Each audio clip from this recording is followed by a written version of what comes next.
Is a statistics question, and we can see by looking further down that this is asking about Spearman's rank correlation.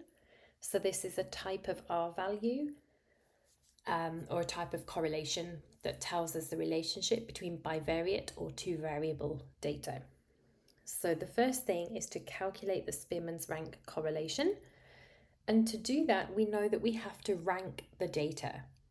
So the first thing you've got to do here is rank the data.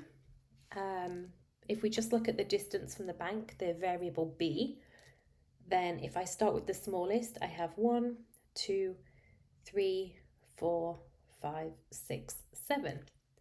So that's quite an easy one to rank.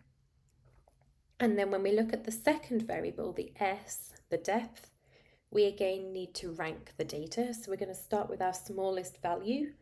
So we can see there that the 60 is the first value. And then when I look for the next one, I can see we've actually got two. We've got 75 and again 75.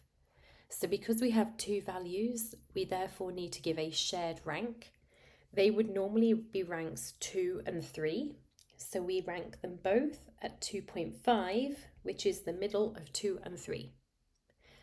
And now the next one becomes rank 4 because we've used 2 and 3 there.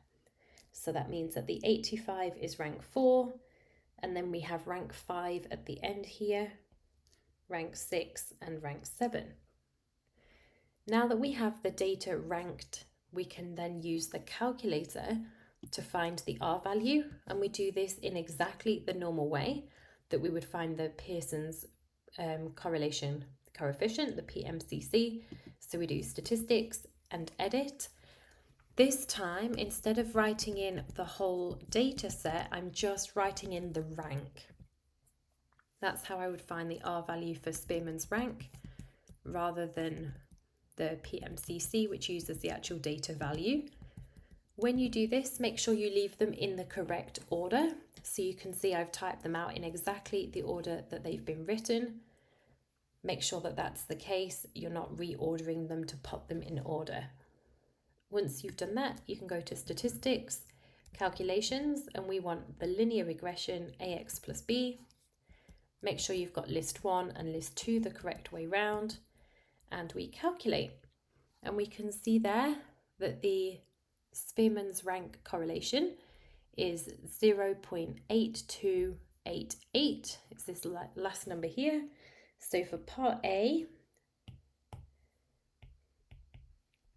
the R value for Spearman's rank, so RS, is equal to 0.829 to 3 significant figures.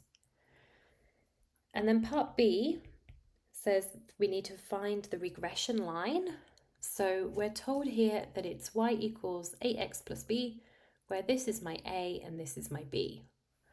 So y is equal to A, which is 0.821 to 3 significant figures, 821, x plus, and then to 3 significant figures, 0.714. However, I haven't got x and y, so I now need to change my variables for the correct ones. Instead of x and y, I have s and b. So s is my variable here, and then b, this is my independent variable, can't change. This is just the position from the bank, so that's my b value.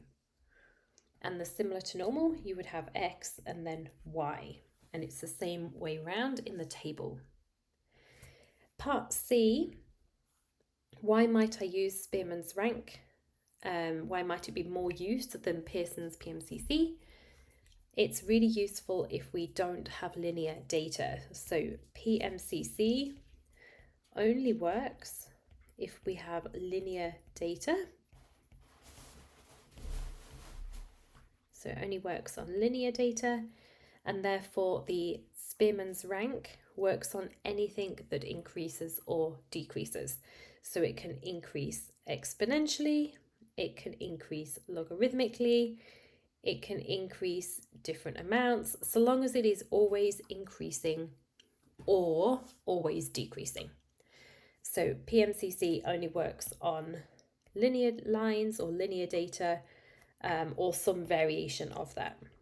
And then part D, can I use the regression line to predict the depth at 550? So normally we would look at the R value, which is strong, so that suggests that we can. We check that it is in the range of data, and 550, yep, it's not extrapolating, it's in the data set. However, we can't use a linear regression line for Spearman's rank. Spearman's rank only connects the variables together through a rank, not through the data itself. And therefore, we can't use it because it's using ranks rather than raw data values. So no, we can't. And it's because it's ranked data, not raw values. If we'd used PMCC in this situation, yes, we could. It's not extrapolating and the R value is nice and strong. But in this situation, we can't.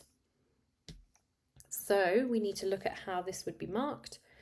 There is 1 mark for each of the correct ranks being made. So for all of the B or all of the S. There is 2 available for finding the R value. And within that is correct rounding. There is 1 mark for each of the numbers in your regression line, plus a mark for having the correct variables. And then at the end, we have for 1 mark, one of the reasons why, so something to do with it being linear or non-linear data. And then 2 marks, one is for the correct answer of no, we can't, but that only comes with a second mark of correct reasoning. You can't just guess with no reasoning.